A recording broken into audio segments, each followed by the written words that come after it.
Hello viewers, welcome to my orchid world.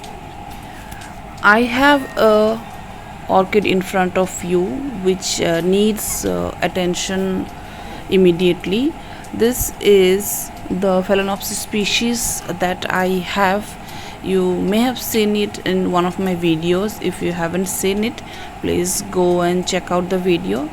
It has very nice small tiny yellow flowers which bloom in clusters and looks very nice in a bunch. This species Phalaenopsis orchid was bought in February, I think. Yeah, February this year, and it bloomed in my care. It came mounted on a wooden piece, and it was growing quite well, but suddenly I noticed this leaf at the base. It is an old leaf.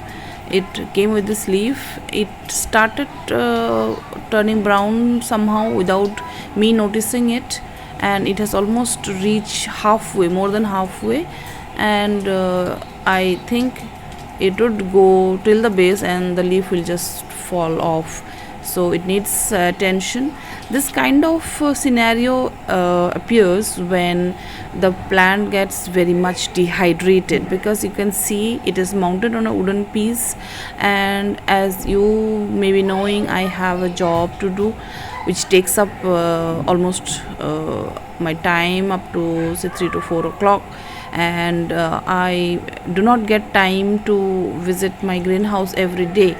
I get tired, and in the evening it is really not a suitable time to go and see your orchids, because it gets dark and all sorts of insects start coming to the greenhouse. So anyways, today I noticed it and I thought I should look into it. So there was quite a few hot days in between, which I suspect is the main culprit here.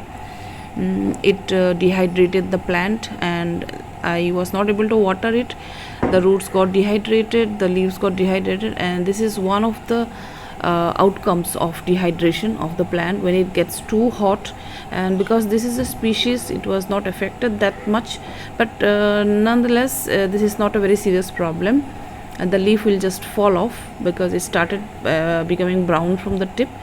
It will just fall off, but what I will do is I'll cut the leaf halfway where it has become yellow, maybe into some green tissue, so that the advancement is not progressed anymore.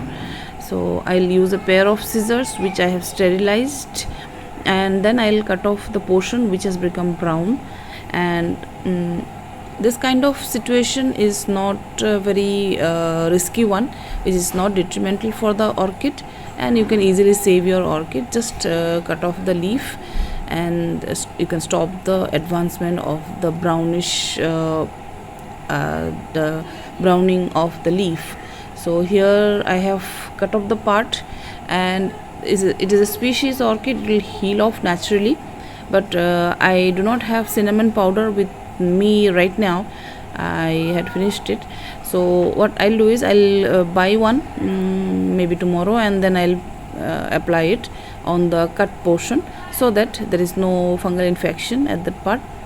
Otherwise the orchid looks healthy, the roots are quite healthy, and I'll just pot it this time. I'll not going to mount it on any wooden piece, because it needs some water, because it is dehydrated, and that's why the situation had arisen. I'll pot it in a pot. I'll use my coarse media, the bark chips, and few pieces of few strands of sphagnum moss. It is quite easy because it is a small orchid, doesn't will not take up much place. I have used a small pot according to the root size. Do not use any size very small as compared to the root system, or very big, because what it will do is, if you use a bigger pot, there will be more media, and more media, when you soak it, it will become wet for a prolonged period of time, and it may cause root rot for your orchid. So always choose a pot that is suitable, that can hold your root system very comfortably. Not very big, not very small. Over the years, I have realized that potting my orchids is more favorable and suitable for me because I do not get time to look into my orchids regularly, and so I have decided that whichever orchid is mounted on any wood bare rooted other than my vandas, I would pot them gradually as I get time. So initially, when you pot an orchid, you need more media around the roots to make it stable. As time goes by, your roots will develop, the roots of the orchids will develop, and it will hold on to the pot. It will become more and more stable. So I'm done with the potting. I'll put it back in the greenhouse. So hope you like the video. Thank you for watching.